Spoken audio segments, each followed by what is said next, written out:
ಕಾಶಿನಾಥರು ಈಗ ತಮ್ಮ ಜೀವನದ ಆ ಹಂತದಲ್ಲಿದ್ದರು. ಅಲ್ಲಿ ಪ್ರತಿದಿನವೂ ತಮ್ಮಲ್ಲಿಯೇ ತಾವು ಹೋರಾಟ ಮಾಡುವುದಕ್ಕಿಂತ ಕಡಿಮೆ ಇರಲಿಲ್ಲ. ಕಳೆದ 6 ತಿಂಗಳಿನಿಂದ ಅವರು ಗುಲ್ಬರ್ಗದಲ್ಲಿರುವ ತಮ್ಮ ಕಿರಿಯ ಮಗನ ಮನೆಯಲ್ಲಿ ವಾಸಿಸುತ್ತಿದ್ದರು. ಕಾಶಿನಾಥರು ಮೂತ್ರಪಿಂಡದ ರೋಗಿಯಾಗಿದ್ದರು. ವಯಸ್ಸು ಕಳೆಯುತ್ತಾ ಹೋದಂತೆ ಅವರಿಗೆ ಅವರ ಶರೀರ ಉತ್ತರ ಹೇಳುತ್ತಾ ಹೋಗುತ್ತಿತ್ತು. ಒಂದೊಮ್ಮೆ ಜೋರಾದ ಹೆಜ್ಜೆಯಲ್ಲಿ ನಡೆಯುತ್ತಿದ್ದ ಕಾಶಿನಾಥರು ಈಗ ಒಂದು ಕೋಣೆಯಿಂದ ಇನ್ನೊಂದು ಕೋಣೆಗೆ ಹೋಗಬೇಕೆಂದರೂ ಕೋಲಿನ ಆಸರೆ ಪಡೆಯಬೇಕಾಗಿತ್ತು. ಮತ್ತು ರೋಗವು ಅವರ ದೈನಂದಿನ ಸಮಸ್ಯೆಗಳನ್ನು ಹೆಚ್ಚಿಸುತ್ತಿತ್ತು. ಇಂದು ಬೆಳಗ್ಗೆ ಅವರು ಯಾವಾಗ ಎದ್ದರೋ ಅವರು ಭಯಭೀತರಾಗಿದ್ದರು. ಅವರ ಹಾಸಿಗೆ ಒದ್ದೆಯಾಗಿತ್ತು. ಇದು ನಿದ್ರೆಯಲ್ಲಿ ತಿಳಿಯದೇ ಸಂಭವಿಸಿತ್ತು. ಅವರ ಹೃದಯ ಬಡಿತ ಜೋರಾಯಿತು. ನಾಚಿಕೆ ಮತ್ತು ಹತಾಸೆಯ ಮಿಶ್ರಣ ಅವರ ಮುಖವನ್ನು ಆವರಿಸಿತು. ಆಗ ಕೋಣೆಯ ಬಾಗಿಲು ತೆರೆಯಿತು ಮತ್ತು ಅವರ ಸಣ್ಣ ಸೊಸೆ ವೇಗದ ಹೆಜ್ಜೆಯಲ್ಲಿ ಒಳಗೆ ದಾಖಲಾದಳು. ಅವಳ ದೃಷ್ಟಿಯು ಯಾವಾಗ ಒದ್ದೆಯಾದ ಚಾದರ್ ಮೇಲೆ ಹೋಯಿತೋ ಆಗ ಅವಳ ಮುಖದ ಮೇಲೆ ತಿರಸ್ಕಾರದ ಗೆರೆಗಳು ಕಾಣಿಸಿಕೊಂಡವು. ಅವರ ಮೇಲೆ ಕೂಗಲು ಪ್ರಾರಂಭಿಸಿದಳು. ನೀವು ರಾತ್ರಿಯಲ್ಲಿ ಏಕೆ ಇಷ್ಟೊಂದು ನೀರು ಕುಡಿಯುತ್ತೀರಿ? ಅದಕ್ಕೆ ಈ ಸ್ಥಿತಿ ಬಂದಿದೆ. ಒಂದು ಮಗು ಹಾಸಿಗೆಯಲ್ಲಿ ಒದ್ದೆ ಮಾಡಿದರೆ ಅದು ಅರ್ಥವಾಗುವಂತದ್ದೇ. ಆದರೆ ಇಲ್ಲಿ ಈ ವಯಸ್ಸಿನಲ್ಲಿ ಚೀಚಿ. ಮೂಗನ್ನು ಮುಚ್ಚಿಕೊಂಡು ಅವರ ಸೊಸೆ ಹೊರಗೆ ಹೋದಳು. ಇಲ್ಲಿ ಸೊಸೆಯ ಮಾತುಗಳ ತೀಕ್ಷ್ಣತೆಯು ಚೂಪಾದ ಬಾಣದಂತೆ ಕಾಶಿನಾಥರ ಹೃದಯಕ್ಕೆ ಆಳವಾಗಿ ಇಳಿದವು. ಆದರೆ ಅವರಿಗೆ ಏನನ್ನು ಹೇಳಲು ಆಗಲಿಲ್ಲ. ಅವರ ದೃಷ್ಟಿಯು ಕೆಳಗಾಯಿತು. ಅಂತಹ ಜೋರಾದ ಚಳಿಗಾಲದ ಚಳಿಯಲ್ಲಿಯೂ ಅವರು ಹೆದರಿಕೆ ಮತ್ತು ಮುಜುಗರದಿಂದ ಬೆವರಿನಿಂದ ತೊಯ್ದು ಹೋದರು ಮತ್ತು ಬೇಗನೆ ಎದ್ದು ತಮ್ಮ ಬೆಡ್ಶೀಟ್ ತೊಳೆಯಲು ಪ್ರಾರಂಭಿಸಿದರು. ಸ್ವತಃ ಅವರೇ ಈ ವಿಷಯದ ಬಗ್ಗೆ ತುಂಬಾ ಅಸಮಾಧಾನಗೊಂಡಿದ್ದರು. ಆದರೆ ಅವರಿಗೆ ಈ ವಿಷಯದ ಬಗ್ಗೆ ನಿಯಂತ್ರಣ ಇರಲಿಲ್ಲ. ಯಾವಾಗಿನಿಂದ ಅವರ ಕಿಡ್ನಿಯ ಅನಾರೋಗ್ಯ ಶುರುವಾಗಿತ್ತೋ ಆಗಿನಿಂದ ಈ ಸಮಸ್ಯೆಯು ಹೆಚ್ಚಾಗಿತ್ತು. ಕೋಣೆಯಿಂದ ಹೊರಬಂದ ಅಂಜಲಿ ಬಾಗಿಲನ್ನು ಎಷ್ಟು ಗಟ್ಟಿಯಾಗಿ ಮುಚ್ಚಿದಳು ಎಂದರೆ ಬಾಗಿಲಿನ ಚೌಕಟ್ಟು ಅಲುಗಾಡಿತು. ಅವಳು ಅಡಿಗೆ ಮನೆ ತಲುಪಿದ ತಕ್ಷಣ ಸಿಂಕ್ನಲ್ಲಿ ಬಿದ್ದಿದ್ದ ಪಾತ್ರೆಗಳನ್ನು ತೊಳೆಯುವ ಬದಲು ಅವುಗಳನ್ನ ಎತ್ತಿ ಎತ್ತಿ ಬೀಸಾಡಲು ಪ್ರಾರಂಭಿಸಿದಳು. ಸ್ಟೀಲ್ ಪಾತ್ರೆಗಳ ಜೋರಾದ ಶಬ್ದ ಪೂರ್ತಿ ಮನೆಯಲ್ಲಿ ಪ್ರತಿಧ್ವನಿಸುತ್ತಿತ್ತು. ಬಾತ್ರೂಮ್ನಲ್ಲಿ ದಾಡಿ ಮಾಡಿಕೊಳ್ಳುತ್ತಿದ್ದ ರಾಘವೇಂದ್ರನಿಗೆ ಈ ಪಾತ್ರೆಗಳ ಕರ್ಕಶ ಶಬ್ದವು ಬೆಚ್ಚಿ ಬೀಳುವಂತೆ ಮಾಡಿತು. ಅರ್ಧಮರ್ಧ ಮಾಡಿಕೊಂಡ ದಾಡಿಯನ್ನು ಅವನು ಕನ್ನಡಿಯಲ್ಲಿ ನೋಡಿಕೊಂಡು ಹೊರಗೆ ಕೇಳುವಂತೆ, ಅರೆ ಅಂಜಲಿ, ಏನಾಯ್ತು? ಬೆಳಗ್ಗೆ ಬೆಳಗ್ಗೆ ಈ ಮಹಾಭಾರತವನ್ನ ಏಕೆ ಶುರು ಮಾಡಿದ್ದೀಯಾ? ಆರಾಮವಾಗಿ ತಯಾರಾಗಲು ಸಹ ಬಿಡುವುದಿಲ್ಲವೇ? ಅವನ ಧ್ವನಿಯಲ್ಲಿ ಕಿರಿಕಿರಿ ಸ್ಪಷ್ಟವಾಗಿ ಕಾಣುತ್ತಿತ್ತು. ರಾಘವೇಂದ್ರನ ಧ್ವನಿಯನ್ನ ಕೇಳುತ್ತಲೇ ಅಂಜಲಿಯ ಕೋಪ ಮತ್ತಷ್ಟು ಹೆಚ್ಚಾಯಿತು. ಅವಳು ಅಡುಗೆ ಮನೆಯಿಂದ ಹೊರಬಂದು ನೇರವಾಗಿ ಬಾತ್ರೂಮ್ ಬಾಗಿಲಿನ ಬಳಿ ನಿಂತಳು. ಅವಳ ಕಣ್ಣುಗಳು ಕೋಪದಿಂದ ಕೆಂಪಾಗಿದ್ದವು. ನಿಮಗೆ ಶಾಂತಿ ಬೇಕಾಗಿದೆಯಾ? ನಿಮ್ಮ ತಂದೆ ಈ ಮನೆಯಲ್ಲಿ ಇರುವವರೆಗೂ ಅದು ನಿಮಗೆ ಸಿಗುವುದಿಲ್ಲ. ಸ್ವಲ್ಪ ಅವರ ಕೋಣೆಯಲ್ಲಿ ಹೋಗಿ ನೋಡಿ, ಏನು ಮಾಡಿಕೊಂಡು ಕುಳಿತಿದ್ದಾರೆ ಅವರು ಅಂತ. ಸಾಕಾಗಿ ಹೋಗಿದೆ ನನಗೆ ಅಂತ ಹೇಳಿದಳು. ಅರೆ, ಆಗಿದ್ದಾದರೂ ಏನು ಅಂತ ನೇರವಾಗಿ ಹೇಳಬಾರದೆ? ಹೀಗೆ ಒಗಟೊಗಟಾಗಿ ಹೇಳಿದರೆ ಹೇಗೆ ಅಂತ ರಘು ತನ್ನ ಮುಖದ ಮೇಲಿನ ನೊರೆಯನ್ನು ಟವಲ್ನಿಂದ ಒರೆಸಿಕೊಳ್ಳುತ್ತಾ ಹೇಳಿದ. ಅಂಜಲಿ ಈಗ ಜೋರಾದ ಧ್ವನಿಯಲ್ಲಿ, ಇನ್ನೇನಾಗುತ್ತದೆ? ಪ್ರತಿ 2 ಅಥವಾ 3ನೇ ದಿನಕ್ಕೊಮ್ಮೆ ನಡೆಯುವ ಅದೇ ವಿಷಯ. ನಿಮ್ಮ ಪೂಜ್ಯನೀಯ ತಂದೆ ಮತ್ತೆ ಬೆಡ್ಶೀಟ್ ಒದ್ದೆ ಮಾಡಿದ್ದಾರೆ. ಇನ್ನು ನನಗೆ ಇದನ್ನೆಲ್ಲ ಸಹಿಸಿಕೊಳ್ಳಲು ಆಗುವುದಿಲ್ಲ. ಆ ಕೋಣೆಗೆ ಹೋಗಿ ಸ್ವಚ್ಛಗೊಳಿಸಲು ನನಗೆ ಅಸಹ್ಯವೆನಿಸುತ್ತದೆ. ನಾನು ಈ ಮನೆಯಲ್ಲಿ ದಿನವಿಡೀ ಈ ಕೊಳೆಯನ್ನ ಸ್ವಚ್ಛಗೊಳಿಸುವ ಕೆಲಸದಾಕೆಯಲ್ಲ ಅಂತ ಹೇಳುವಾಗ ಅವಳ ಮುಖ ಸಿಟ್ಟಿನಿಂದ ಕೆಂಡಾಮಂಡಲವಾಗಿತ್ತು. ಅವಳು ಒಂದು ಕ್ಷಣ ಮಾತನ್ನು ನಿಲ್ಲಿಸಿದಳು. ಅವಳು ತನ್ನ ನಡುಗುವ ಬೆರಳುಗಳನ್ನ ರಾಘವೇಂದ್ರನ ಕಡೆಗೆ ತೋರಿಸುತ್ತಾ ಕೊನೆಯ ಎಚ್ಚರಿಕೆಯನ್ನ ಕೊಟ್ಟಳು. ಕಿವಿಗೊಟ್ಟು ಕೇಳಿ, ನಿಮ್ಮ ತಂದೆಗೆ ಏನಾದರೂ ಬಂದೋಬಸ್ತ್ ಮಾಡಿ ಒಂದು ಅವರನ್ನ ಆಶ್ರಮದಲ್ಲಿ ಬಿಟ್ಟು ಬನ್ನಿ, ಅಥವಾ ನಿಮ್ಮ ಅಣ್ಣನ ಮನೆಯಲ್ಲಾದರೂ ಬಿಟ್ಟು ಬನ್ನಿ. ಇಲ್ಲದಿದ್ದರೆ ನಾನು ಮನೆ ಬಿಟ್ಟು ಕಾಯಮಾಗಿ ನನ್ನ ತವರಿಗೆ ಹೋಗಿ ಬಿಡುತ್ತೇನೆ. ನಂತರ ಈ ಮನೆ ಮತ್ತು ನಿಮ್ಮ ಅನಾರೋಗ್ಯದ ತಂದೆಯನ್ನು ನೀವೇ ಸಂಭಾಳಿಸಿಕೊಂಡು ಇರುವಿರಂತೆ ಅಂತ ಹೇಳಿದಳು. ಈಗಾಗಲೇ ಆಫೀಸ್ ಕೆಲಸದ ಬಗ್ಗೆ ಉದ್ವಿಗ್ನನಾಗಿದ್ದ ರಾಘವೇಂದ್ರ ಮತ್ತೆ ಹೆಂಡತಿಯ ಮಾತುಗಳನ್ನ ಕೇಳಿ ತಲೆ ಹಿಡಿದು ಕುಳಿತನು. ನಾನೇನು ಮಾಡಲಿ ಅಂಜಲಿ? ನನಗೆ ಏನು ಅರ್ಥವಾಗುತ್ತಿಲ್ಲ. ಒಂದು ಕಡೆ ಆಫೀಸ್ ಕೆಲಸ, ಮತ್ತೊಂದೆಡೆ ಅಪ್ಪನ ಅನಾರೋಗ್ಯ, ಮತ್ತೀಗ ಪ್ರತಿ ಮಾತಿಗೂ ತವರಿಗೆ ಹೋಗುವ ಧಮಕಿ ಕೊಡುತ್ತೀಯಾ? ನಾವು 2 ಮಕ್ಕಳ ತಂದೆ ತಾಯಿ ಇದ್ದೇವೆ, ಸ್ವಲ್ಪ ತಿಳಿದುಕೊಂಡು ನಡಿ ಅಂತ ಹೇಳಿದನು. ಅಂಜಲಿಯ ಕಣ್ಣುಗಳಲ್ಲಿ ಸಿಟ್ಟು ಉಕ್ಕಿ ಬಂದಿತು. ನಾನು ತಿಳಿದುಕೊಂಡು ನಡೆಯಬೇಕಾ? ನಾನು ನಿಮ್ಗೆ ಹೇಳಿದ್ದೇನೆ, ನಿಮ್ಮ ತಂದೆಗೆ ಏನಾದರೂ ಒಂದು ಗತಿ ಕಾಣಿಸಿ, ಅಥವಾ ನಾನೇ ಮನೆ ಬಿಟ್ಟು ಹೋಗಲೇ. ಈಗ ನಿರ್ಧಾರ ನಿಮ್ಮದು ಅಂತ ಅಂಜಲಿ ಹೇಳಿದಳು. ಇದನ್ನು ಕೇಳಿದ ರಘು ದೀರ್ಘವಾಗಿ ಉಸಿರು ತೆಗೆದುಕೊಂಡು, ಹಾಗಾದರೆ ಪರವಾಗಿಲ್ಲ, ನಾನು ಅಣ್ಣನಿಗೆ ಕರೆ ಮಾಡುತ್ತೇನೆ. ಅಷ್ಟಕ್ಕೂ ಇದು ನಮ್ಮ ಒಬ್ಬನ ಜವಾಬ್ದಾರಿಯಲ್ಲ. 6 ತಿಂಗಳಿಗಿಂತ ಹೆಚ್ಚು ಸಮಯವಾಗಿದೆ. ಆದರೆ ಅಣ್ಣ ಮತ್ತು ಅತ್ತೆಗೆ ಸ್ವಲ್ಪವೂ ತಲೆಕೆಡಿಸಿಕೊಳ್ಳುತ್ತಿಲ್ಲ. ಯಾವಾಗ ಅಪ್ಪನನ್ನ ಇಟ್ಟುಕೊಳ್ಳುವ ಅವರ ಸರದಿ ಬರುತ್ತದೆಯೋ ಆಗ ಏನಾದರೊಂದು ನೆಪ ಹೇಳುತ್ತಾರೆ. ಇಲ್ಲದಿದ್ದರೆ ಅತ್ತಿಗೆಗೆ ಆರಾಮವಿರುವುದಿಲ್ಲ. ಅಥವಾ ಅಚಾನಕ್ ಆಗಿ ಅಣ್ಣ ಬಿಸ್ನೆಸ್ ಟ್ರಿಪ್ಗೆ ಹೋಗಿರುತ್ತಾನೆ. ಏನೂ ಇಲ್ಲದಿದ್ದರೆ ವರ್ಕ್ ಲೋಡ್ ಹೆಚ್ಚಿದೆ ಅನ್ನುವ ನೆಪ ಮಾಡಿ ವಿಷಯವನ್ನ ಮುಂದೂಡುತ್ತಾರೆ. ನಾನೊಬ್ಬನೇ ಎಲ್ಲವನ್ನ ಹೇಗೆ ಸಂಭಾಳಿಸಲಿ?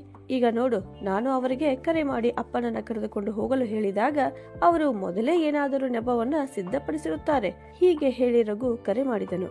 ಆದರೆ ಆಚೆ ಕಡೆಯಿಂದ ಯಾರೂ ಫೋನ್ ಎತ್ತಲಿಲ್ಲ. ಬೇಸರವಾಗಿ ಅವನ ಫೋನನ್ನ ಮೇಜಿನ ಮೇಲೆ ಕುಕ್ಕಿದನು. ಅವನ ಹಣೆಯ ಮೇಲಿನ ರಕ್ತನಾಳಗಳು ಉದ್ವಿಗ್ನವಾಗಿದ್ದವು.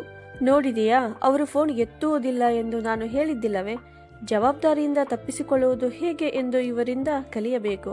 ಅಷ್ಟಕ್ಕೂ ಇದೆಲ್ಲ ಎಷ್ಟು ಕಾಲ ಮುಂದುವರಿಯುತ್ತದೆ ಅಂತ ತನ್ನ ಪತ್ನಿಯನ್ನ ನೋಡುತ್ತಾ ಹೇಳಿದ. ಕಾಶಿನಾಥರು ಇದುವರೆಗೂ ತಮ್ಮ ಕೋಣೆಯಲ್ಲಿ ಸುಮ್ಮನೆ ಕುಳಿತಿದ್ದರು. ಹೊರಗಿನಿಂದ ಕೇಳಿ ಬರುತ್ತಿದ್ದ ಮಾತುಗಳ ಸಣ್ಣ ಸಣ್ಣ ತುಕುಡಿಗಳು ಅವರಿಗೆ ಕೇಳಿಸುತ್ತಿದ್ದವು. ಅವರ ಹೃದಯಕ್ಕೆ ತುಂಬಾ ನೋವಾಯಿತು. ಅವರು ತಮ್ಮ ಇಡೀ ಜೀವನವನ್ನು ಯಾವ ಇಬ್ಬರು ಮಕ್ಕಳಿಗಾಗಿ ಕಳೆದಿದ್ದರೋ, ಈಗ ಅದೇ ಇಬ್ಬರು ಪುತ್ರರು ಅವರನ್ನ ನೋಡಿಕೊಳ್ಳುವ ಸರದಿ ಬಂದಾಗ ಒಬ್ಬರನ್ನೊಬ್ಬರು ತಪ್ಪಿಸುತ್ತಿದ್ದರು. ಅದೇ ಕೋಣೆಯಲ್ಲಿ ಚಿಂತೆಯಲ್ಲಿ ಕುಳಿತಿದ್ದಾಗ ಅವರ ಜೀವನದ ಹಳೆಯ ಪುಟಗಳು ಅವರ ಕಣ್ಣುಗಳ ಮುಂದೆ ತೆರೆದುಕೊಳ್ಳಲು ಪ್ರಾರಂಭಿಸಿದವು. ರಮೇಶ್ ಮತ್ತು ರಾಘವೇಂದ್ರ ಅಂತ ಅವರಿಗೆ ಇಬ್ಬರು ಮಕ್ಕಳು. ಅವರಿಬ್ಬರಿಗೂ ವಯಸ್ಸಿನಲ್ಲಿ ಪೂರ್ತಿಯಾಗಿ 12 ವರ್ಷಗಳ ಅಂತರವಿತ್ತು. ರಮೇಶನು ಯಾವಾಗ ಚಿಕ್ಕವನಿದ್ದನೋ ಆಗಲೂ ಕಾಶಿನಾಥರು ತಮ್ಮ ಪೂರ್ತಿ ಪ್ರಯತ್ನದಿಂದ ಓದಿಸಿದರು ಮತ್ತು ಇಂಜಿನಿಯರ್ ನೌಕರಿಯನ್ನು ಕೂಡ ಪಡೆದನು. ನಂತರ ಬೇರೆ ಶಹರದಲ್ಲಿ ರಮೇಶ್ ತನ್ನ ಕುಟುಂಬದೊಂದಿಗೆ ನೆಲೆಸಿದ. ಮತ್ತೊಂದೆಡೆ ಬಾಲ್ಯದಿಂದಲೂ ಅವರೊಂದಿಗೆ ಇದ್ದ ರಾಘವೇಂದ್ರ ಎಂದಿಗೂ ದೂರ ಹೋಗಲಿಲ್ಲ. ಬಹುಶಃ ಅದಕ್ಕಾಗಿಯೇ ಅವನು ಅವರಿಗೆ ಇನ್ನಷ್ಟು ಹತ್ತಿರವಾದನು. ಆದರೆ ಕಾಶಿನಾಥ್ ಅವರ ಪತ್ನಿಯ ಮರಣದ ನಂತರ ಪರಿಸ್ಥಿತಿ ಬದಲಾಯಿತು. ಅವರ ಕಿರಿಯ ಸೊಸೆ ಅಂಜಲಿ ಪೂರ್ತಿ ಸಮಯ ತನ್ನ ಮಾವನನ್ನ ತನ್ನಿಂದ ನೋಡಿಕೊಳ್ಳಲು ಆಗುವುದಿಲ್ಲ ಎಂದು ಸ್ಪಷ್ಟವಾಗಿ ಹೇಳಿದ್ದಳು. ಇಬ್ಬರು ಪುತ್ರರಾಗಿರುವುದರಿಂದ ಇಬ್ಬರು ಸಮಾನ ಜವಾಬ್ದಾರಿಯನ್ನ ತೆಗೆದುಕೊಳ್ಳಬೇಕು ಎಂದು ಅವಳ ಮಾತಿನ ಅರ್ಥವಾಗಿತ್ತು. ರಘು ಕೂಡ ಈ ತರ್ಕವನ್ನ ಒಪ್ಪಿಕೊಂಡನು. ಅಂತಿಮವಾಗಿ ಬಹಳಷ್ಟು ವಾದ ಮತ್ತು ಚರ್ಚೆಯ ನಂತರ ತಂದೆ 2 ಮನೆಗಳಲ್ಲಿ ತಲಾ 6 ತಿಂಗಳನ್ನ ಕಳೆಯಬೇಕೆಂದು ನಿರ್ಧರಿಸಲಾಯಿತು. ಆದರೆ ಬಹುಶಃ ಈ ಕಾಗದದ ಒಪ್ಪಂದದ ಸೂತ್ರದಲ್ಲಿ ಮನುಷ್ಯನ ಭಾವನೆಗಳಿಗೆ ಎಲ್ಲೂ ಸ್ಥಾನವಿರಲಿಲ್ಲ. ಅವರು ವರ್ಷದ 6 ತಿಂಗಳು ತಮ್ಮ ಹಿರಿಯ ಮಗ ರಮೇಶ್ ಜೊತೆ ಅವನ ಮನೆಯಲ್ಲಿ ಮತ್ತು ಉಳಿದ 6 ತಿಂಗಳು ತಮ್ಮ ಕಿರಿಯ ಮಗ ರಾಘವೇಂದ್ರನ ಜೊತೆ ಅವನ ಮನೆಯಲ್ಲಿ ವಾಸಿಸುತ್ತಿದ್ದರು. ಆದರೆ ಈ ಬಾರಿ ಕಾಶಿನಾಥ್ ಅವರಿಗೆ ದೊಡ್ಡ ಮಗನ ಮನೆಗೆ ಹೋಗುವ ಮನಸ್ಸೇ ಇರಲಿಲ್ಲ. ಇಲ್ಲಿ ತಮ್ಮ ಕಿರಿಯ ಸೊಸೆ ಅಂಜಲಿಯಿಂದ ಕಹಿ ಮಾತುಗಳನ್ನ ಮಾತ್ರ ಕೇಳಬೇಕಾಗುತ್ತದೆ. ಆದರೆ ಅಲ್ಲಿ ಹಿರಿಯ ಮಗನ ಮನೆಯಲ್ಲಿ ಇರುವ ಪರಿಸ್ಥಿತಿಯೇ ಬೇರೆ ಎಂದು ಅವರಿಗೆ ತಿಳಿದಿತ್ತು. ಅಲ್ಲಿ ಹಿರಿಯ ಸೊಸೆಯ ಜೊತೆಗೆ ಮಗನೂ ಕೂಡ ಒದರಾಡಲಿಕ್ಕೆ ನಾಚಿಕೊಳ್ಳುತ್ತಿರಲಿಲ್ಲ. ರಾಘವೇಂದ್ರ ಫೋನಿನಲ್ಲಿ ಮತ್ತೊಮ್ಮೆ ರಮೇಶನ ನಂಬರ್ಗೆ ಡಯಲ್ ಮಾಡಿದ. ಆದರೆ ಫೋನ್ ಸಂಪರ್ಕ ಮತ್ತೊಮ್ಮೆ ಕಡಿತಗೊಳಿಸಲಾಯಿತು. ಅಷ್ಟರಲ್ಲಿ ಅಂಜಲಿಯ ಜೋರಾದ ಧ್ವನಿಯು ಕೋಣೆಯಲ್ಲಿ ಪ್ರತಿಧ್ವನಿಸಿತು. ಅರೆ, ಏನಾಯ್ತು? ನೀವಿನ್ನೂ ಫೋನ್ ಹಚ್ಚಿಲ್ಲವೇ ಅಂತ. ರಾಘವೇಂದ್ರ ಸುಸ್ತಾದ ಧ್ವನಿಯಲ್ಲಿ, ಅರೆ ಹಚ್ಚಿದ್ದೆ, 1 ಸಲ ಅಲ್ಲ 4 ಬಾರಿ ಹಚ್ಚಿದ್ದೆ, ಆದರೆ ಅಣ್ಣ ಫೋನ್ ಎತ್ತಿದರಲ್ಲವೇ ಅಂದನು. ಆಗ ಅಂಜಲಿ ಕಿರಿಕಿರಿಯಿಂದ, ಹಾ, ಈಗೇಕೆ ಎತ್ತುತ್ತಾರೆ ಅವರು? ಯಾವಾಗ ನಾವು ನಿಮ್ಮ ತಂದೆಯನ್ನ ಇಟ್ಟುಕೊಳ್ಳುವ ಸಮಯ ಬರುತ್ತದೆಯೋ ಆಗ ಇನ್ನು 15 ದಿನ ಮೊದಲೇ ಫೋನ್ ಹಚ್ಚಿ ಕರೆದುಕೊಂಡು ಹೋಗಿ ಅಂತ ಹೇಳುತ್ತಾರೆ. ಮತ್ತು ನೀವು ಅವರ ಮಾತು ಕೇಳಿ ಕೂಡಲೇ ನಿಮ್ಮ ತಂದೆಯನ್ನ ಕರೆದುಕೊಂಡು ಬರುತ್ತೀರಿ. ಆದರೆ ಅವರ ಸರದಿ ಬಂದಾಗ ಅವರಿಗೆ ಸರ್ಪ ಕಚ್ಚಿರುತ್ತದೆ. ಈಗ ನೀವೇ ಅವರನ್ನ ನಿಮ್ಮ ಅಣ್ಣನ ಮನೆಗೆ ಬಿಟ್ಟು ಬನ್ನಿ ಅಂತ ಹೇಳಿದಳು. ಆಗ ರಘು ಬೇಜಾರಿನ ಧ್ವನಿಯಲ್ಲಿ, ಅಂಜಲಿ, ನಿನಗೆ ಗೊತ್ತೇ ಇದೆ, ಇತ್ತೀಚೆಗೆ ನನಗೆ ಖಂಡಿತವಾಗಿ ಸಮಯವೇ ಸಿಗುತ್ತಿಲ್ಲ. ಕಂಪನಿಯ ಮ್ಯಾನೇಜರ್ ಆದ ನಂತರ ಕೆಲಸದ ಹೊರೆ ಹೆಚ್ಚಾಗಿದೆ. 1 ದಿನದ ರಜೆಯೂ ಸಿಗುವುದಿಲ್ಲ ನನಗೆ ಅಂತ ಹೇಳಿದ. ಆಗ ಅಂಜಲಿ ಕಣ್ಣು ಮುಚ್ಚಿ, ನೋಡಿ, ನನಗೆ ಅದೆಲ್ಲ ಗೊತ್ತಿಲ್ಲ. ನಾನು ಹೇಳುವಷ್ಟು ಹೇಳಿದ್ದೇನೆ. ಈಗ ಇನ್ನು ನಿಮ್ಮ ತಂದೆ ಇಲ್ಲಿರಲು ಸಾಧ್ಯವಿಲ್ಲ.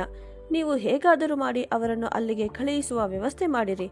ಈ ಬಾರಿಯೂ ನೀವು ಮುಂದೂಡಿದರೆ ನನ್ನ ಮಾತನ್ನು ಉಳಿಸಿಕೊಳ್ಳಲು ನಾನು ಬೇರೆ ವಿಧಾನವನ್ನು ಅನುಸರಿಸಬೇಕಾಗುತ್ತದೆ ಮತ್ತು ಆ ವಿಧಾನವು ಖಂಡಿತವಾಗಿಯೂ ನಿಮಗೆ ಇಷ್ಟವಾಗುವುದಿಲ್ಲ ಅಂತ ಹೇಳಿ ಅಂಜಲಿ ಕೋಪದಿಂದ ಅಡುಗೆ ಮನೆಗೆ ಹೋದಳು. ರಘು ಕುರ್ಚಿಯ ಮೇಲೆ ಕುಳಿತು ಆಳವಾದ ವಿಚಾರದಲ್ಲಿ ಮುಳುಗಿದ. ಅಷ್ಟಕ್ಕೂ ಈ ಸಮಸ್ಯೆಗೆ ಯಾವ ಪರಿಹಾರ ಹುಡುಕುವುದು ಅಂತ ಅವನಿಗೆ ತಿಳಿಯದಾಗಿತ್ತು. ಬೆಳಿಗ್ಗೆ ಈ ವಾಗ್ವಾದ ಮುಗಿದ ನಂತರ ರಾಘವೇಂದ್ರ ಉಪಹಾರ ಸೇವಿಸಲು ಕುಳಿತುಕೊಳ್ಳಲು ಮುಂದಾದಾಗ ಅವರ ಫೋನ್ ರಿಂಗ್ ಆಯಿತು. ಅವರ ಅಸಿಸ್ಟೆಂಟ್ ಹೆಸರು ಪರದೆಯ ಮೇಲೆ ಗೋಚರಿಸಿತು. ರಘು ಫೋನ್ ಎತ್ತಿದನು. ಹಲೋ ಸರ್, ನಿಮಗೆ ನೆನಪಿದೆಯಲ್ಲವೇ, ಇವತ್ತು ಸಂದರ್ಶನ ಇದೆ ಮತ್ತು ನೀವು ನೇಮಕಾತಿಯ ತಂಡದ ಭಾಗವಾಗಿದ್ದೀರಿ.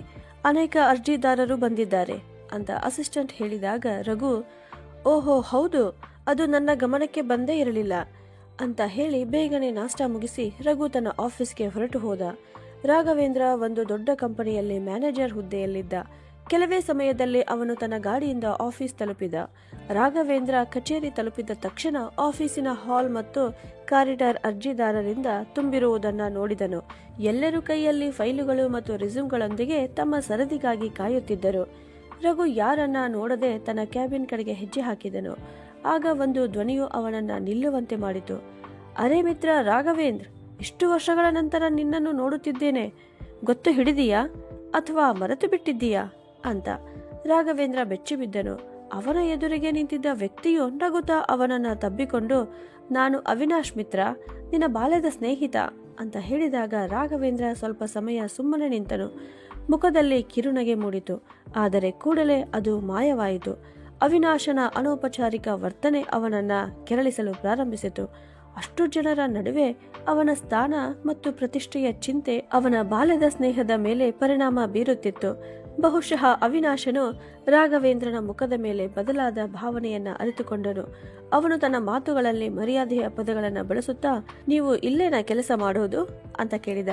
ಇದನ್ನು ಕೇಳಿದ ರಾಘವೇಂದ್ರನ ಮನಸ್ಸಿನಲ್ಲಿ ವಿಚಿತ್ರವಾದ ಸಂತುಷ್ಟಿ ಮೂಡಿತು. ಅವನು ಗರ್ವದಿಂದ ತನ್ನ ಕತ್ತನ್ನ ಉಜ್ಜಿಕೊಳ್ಳುತ್ತಾ, ನಾನು ಈ ಕಂಪನಿಯ ಮ್ಯಾನೇಜರ್ ಇದ್ದೇನೆ. ಅಷ್ಟಕ್ಕೂ ನಾನೀಗ ಅವಸರದಲ್ಲಿದ್ದೇನೆ, ಬರುತ್ತೇನೆ ಅಂತ ಹೇಳಿ ಅವನು ಮುಂದೆ ನಡೆದ. ರಾಘವೇಂದ್ರ ಸಂದರ್ಶನ ಟೇಬಲ್ ಅಲ್ಲಿ ಕುಳಿತಿದ್ದ. ಇಂದು ಅವನಿಗೆ ಬಹಳ ವಿಶೇಷವಾದ ದಿನವಾಗಿತ್ತು. ದೊಡ್ಡ ಕಂಪನಿಯ ವ್ಯವಸ್ಥಾಪಕನಾಗಿ ಇದು ಅವನ ಮೊದಲ ಸಂದರ್ಶನ ಪ್ರಕ್ರಿಯೆಯಾಗಿತ್ತು. ಅವನು ತನ್ನ ಕುರ್ಚಿಯ ಮೇಲೆ ಕುಳಿತಾಗ ತನ್ನ ಬಗ್ಗೆ ತನಗೆ ಹೆಮ್ಮೆ ಎನಿಸಿತು.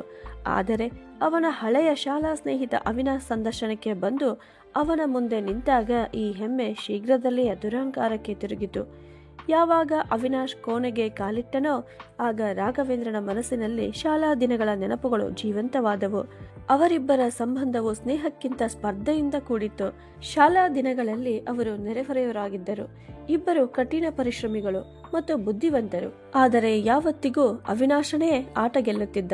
ರಾಘವೇಂದ್ರ ಅವಿನಾಶನನ್ನ ಹಿಂದಿಕ್ಕಲು ಪ್ರತಿ ಬಾರಿಯೂ 2 ಪಟ್ಟು ಕಷ್ಟಪಟ್ಟು ಕೆಲಸ ಮಾಡುತ್ತಿದ್ದುದನ್ನ ನೆನಪಿಸಿಕೊಂಡ.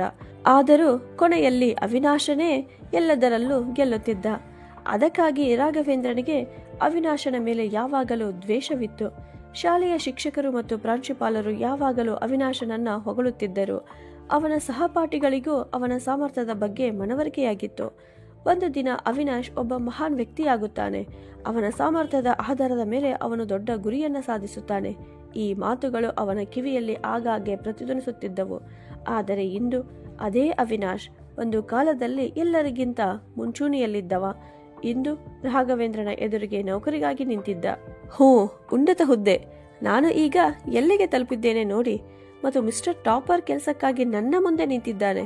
ಇದನ್ನ ಯೋಚಿಸುತ್ತಾ ರಾಘವೇಂದ್ರನ ತುಟಿಗಳಲ್ಲಿ ವ್ಯಂಗ್ಯದ ನಗು ಹರಡಿತು ಮತ್ತು ಅವನ ಎದೆಯು ಸ್ವಲ್ಪ ಮತ್ತಷ್ಟು ವಿಸ್ತರಿಸಿತು. ಕೊನೆಗೆ ಗೆಲುವು ಅನ್ನುವುದು ತನ್ನದೇ ಆದಂತೆ. ಹಿಂದಿನ ನೆನಪುಗಳನ್ನ ಹಿಂದಿಕ್ಕಿ ರಾಘವೇಂದ್ರ ವರ್ತಮಾನಕ್ಕೆ ಬಂದನು. ಅವಿನಾಶನನ್ನ ನೋಡಿ ರಾಘವೇಂದ್ರನ ಮುಖದಲ್ಲಿ ವ್ಯಂಗ್ಯವಾದ ನಗು ಮೂಡಿತು. ಆದರೆ ಅವಿನಾಶ್ ಮುಖದಲ್ಲಿ ಚಿಂತೆ ಇರಲಿಲ್ಲ. ಅವನು ಆತ್ಮವಿಶ್ವಾಸದಿಂದ ತುಂಬಿದ್ದನು. ಸಂದರ್ಶನ ಪ್ರಕ್ರಿಯೆ ಪ್ರಾರಂಭವಾಯಿತು. ಪ್ಯಾನೆಲ್ ಸದಸ್ಯರು ಒಂದೊಂದಾಗಿ ಪ್ರಶ್ನೆಗಳನ್ನು ಕೇಳಲು ಪ್ರಾರಂಭಿಸಿದರು. ಅವಿನಾಶ್ ಪ್ರತಿ ಪ್ರಶ್ನೆಗೆ ಅತ್ಯುತ್ತಮ ರೀತಿಯಲ್ಲಿ ಉತ್ತರಿಸಿದನು. ಎಲ್ಲ ಪ್ಯಾನೆಲ್ ಸದಸ್ಯರ ಅವನ ಪ್ರತಿಭೆಯಿಂದ ಪ್ರಭಾವಿತರಾದರು. ಪ್ಯಾನೆಲ್ ಸರ್ವಾನುಮತದಿಂದ ಅವಿನಾಶನನ್ನ ಆ ಹುದ್ದೆಗೆ ಆಯ್ಕೆ ಮಾಡಿತು. ರಾಘವೇಂದ್ರನನ್ನು ಅವನ ನಿರ್ಧಾರದ ಬಗ್ಗೆ ಕೇಳಿದಾಗ ಅವನು ಔಪಚಾರಿಕವಾಗಿ ಹೌದು ಎಂದು ತಲೆಯಾಡಿಸಿದ. 2 ದಿನದ ನಂತರ ಅವಿನಾಶ್ ಕೆಲಸಕ್ಕೆ ಹಾಜರಾದ ಮತ್ತು ಪೂರ್ತಿ ಮನಸ್ಸು ಕೊಟ್ಟು ಕೆಲಸ ಮಾಡತೊಡಗಿದ. ಇದಾಗಿ 1 ವಾರ ಕಳೆದು ಹೋಗಿತ್ತು.